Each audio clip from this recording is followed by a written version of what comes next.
One question echoes through gyms worldwide. How often should I train each muscle group for optimal growth?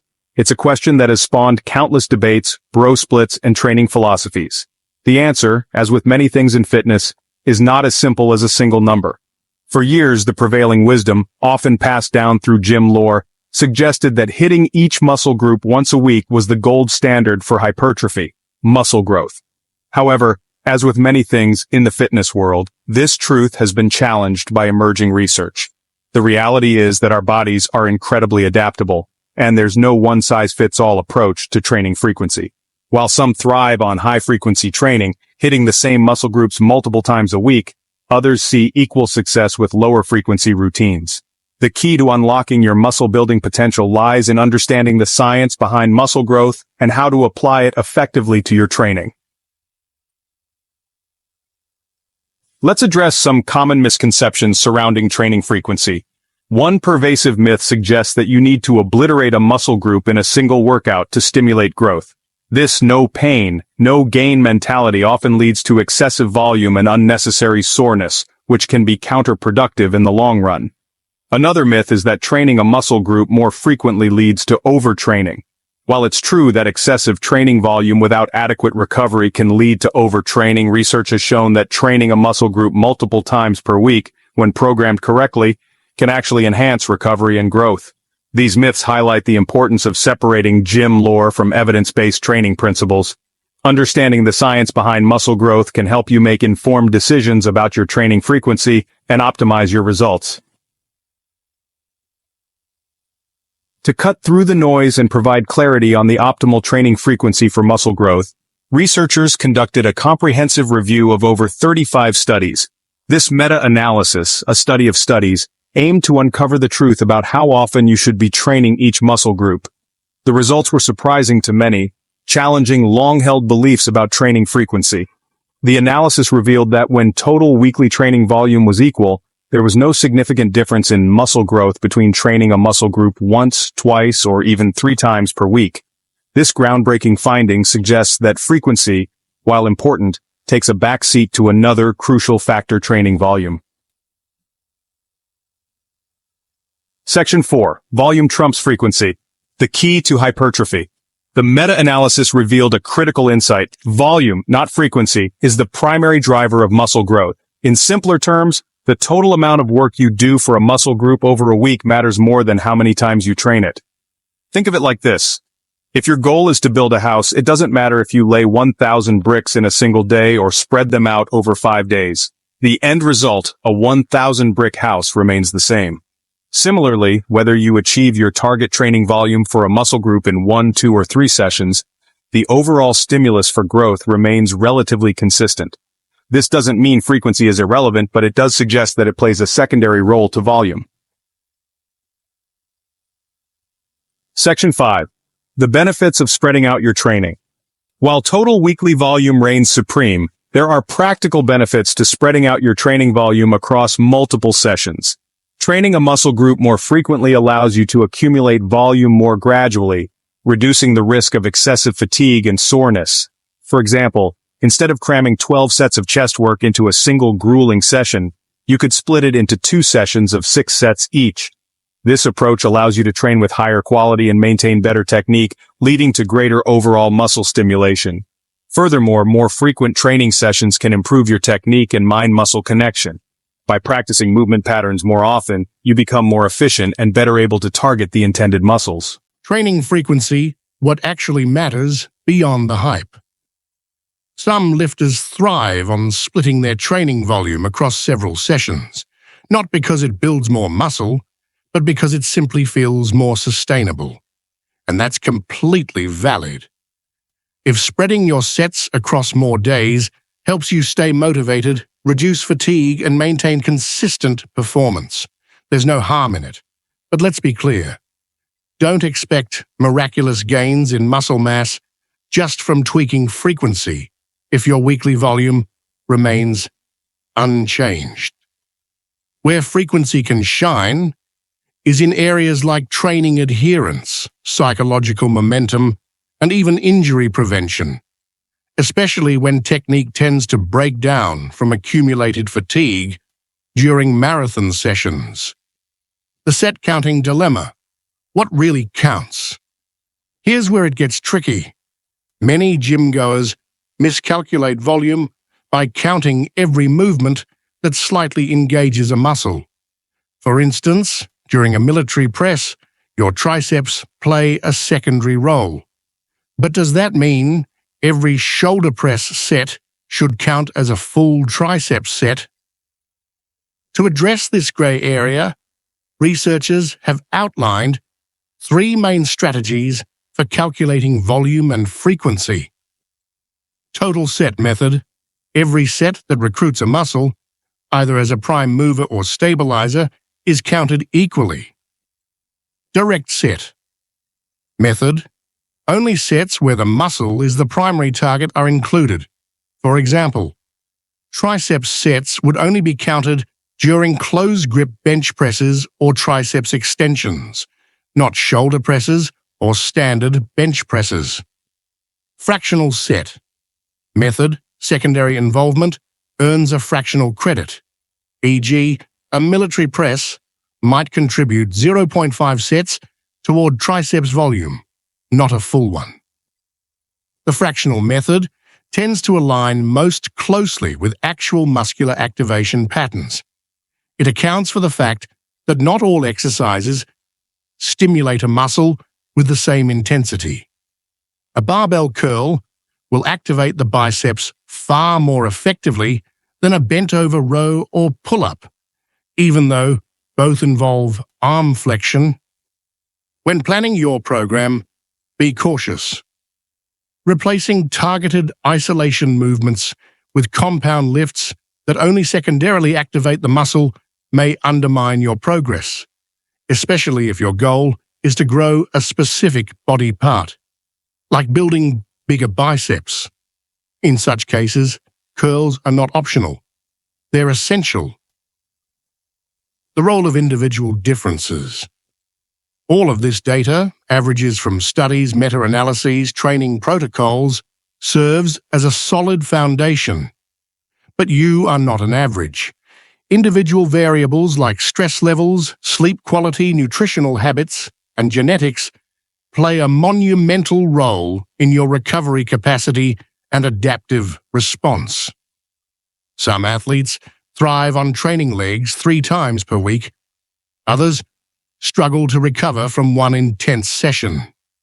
The lesson? Adapt your training to your body, not someone else's Instagram routine. A smart starting point for most people is training each muscle group twice per week.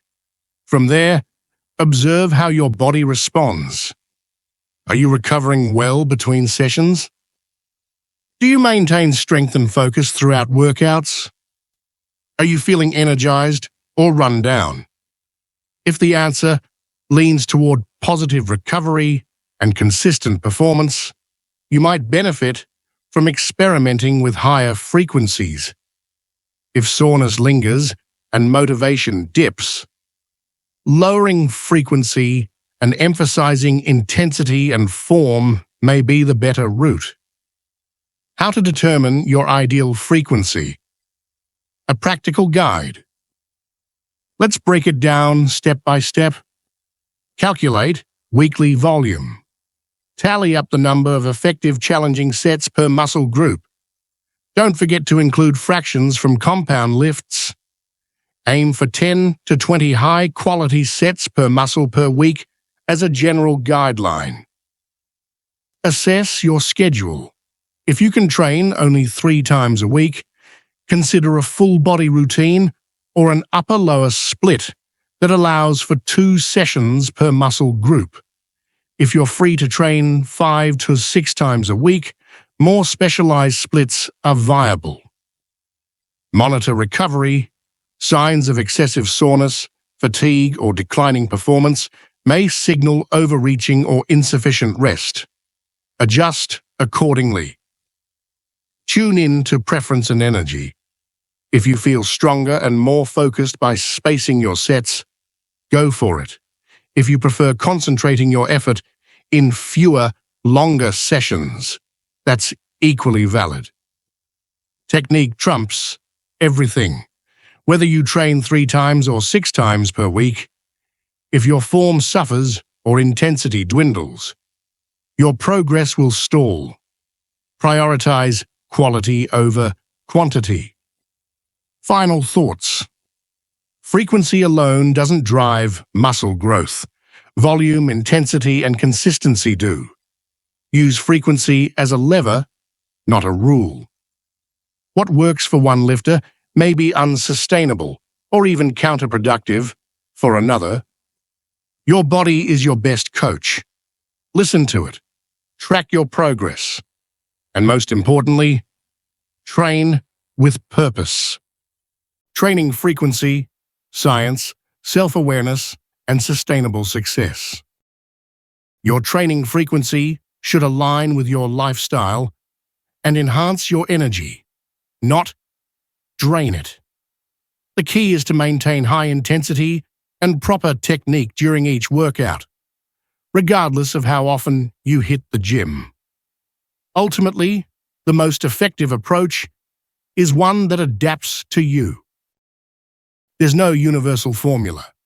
You might find that training back once per week delivers solid results, while hitting chest 2 or 3 times a week significantly accelerates growth. This is a matter of individual variability. Leverage training logs, spreadsheets, or fitness apps to monitor your performance. Track weights, reps, and perceived exertion. Over time, adjust according to actual outcomes, not assumptions. No magic formula, only solid foundations. If you came looking for a shortcut to hypertrophy, here's the truth.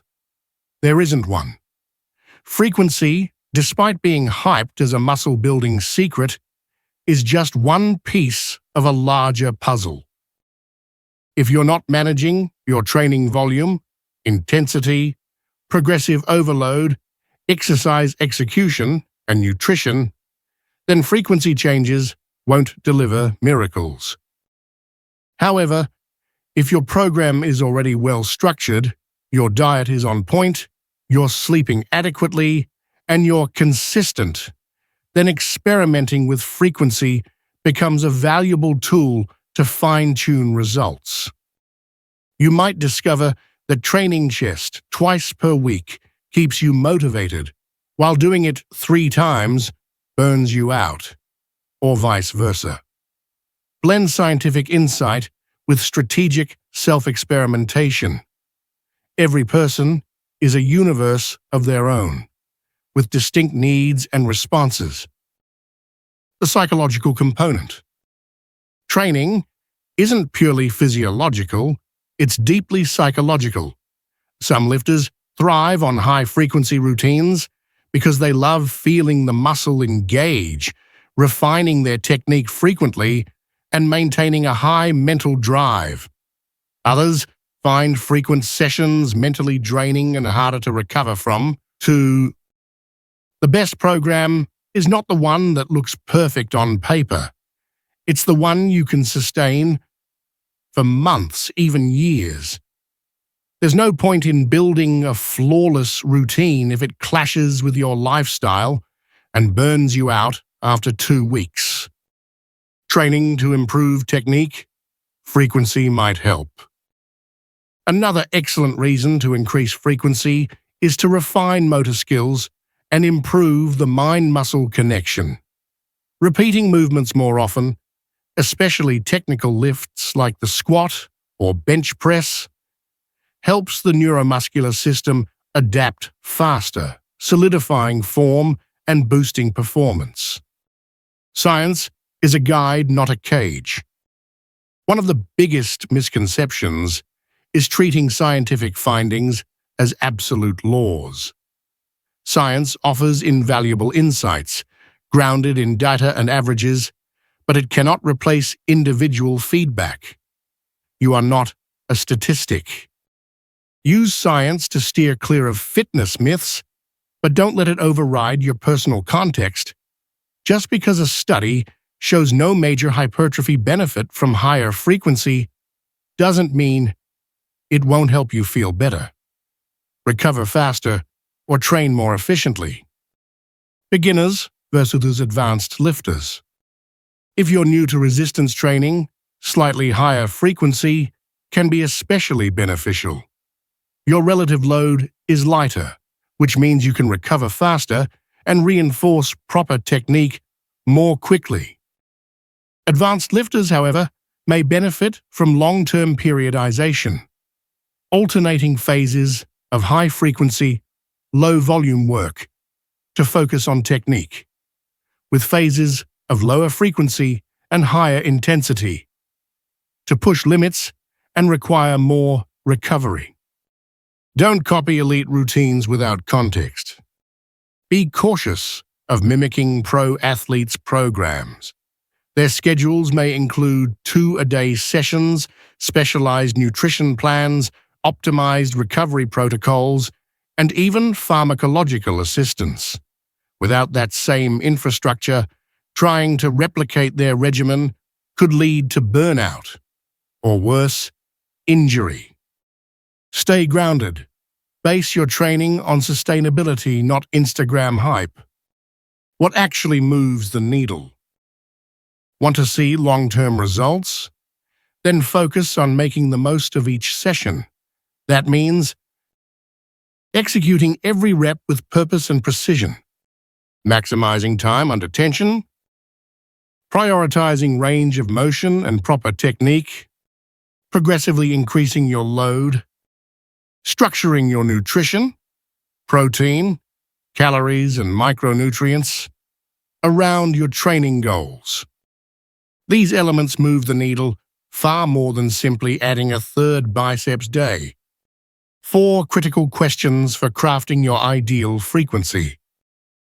How many sessions per week realistically fit into your schedule without compromising sleep or recovery? Are you responding to your body's feedback or blindly following a cookie-cutter plan from the internet? Can you maintain intensity and focus throughout long workouts, or would splitting sets improve quality?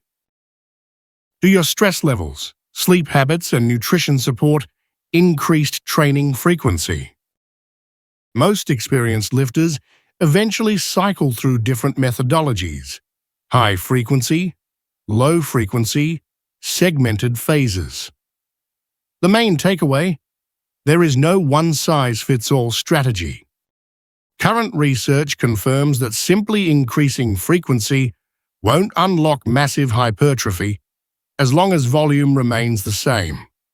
But it also highlights the flexibility to adapt frequency based on practicality, recovery, and preference.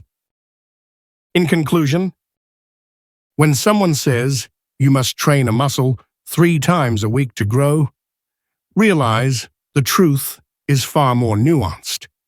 It depends on your goals, recovery, lifestyle, and individual physiology. Experiment, reflect, adjust. The best program isn't the most popular, it's the one that works for you. One final note: avoid these mistakes at all costs. No matter how often you train a muscle, once, twice, or 3 times per week, certain mistakes will sabotage your gains instantly. Want to know what they are? We've linked a video on screen right now that breaks down the top training blunders to avoid. Thanks for sticking around.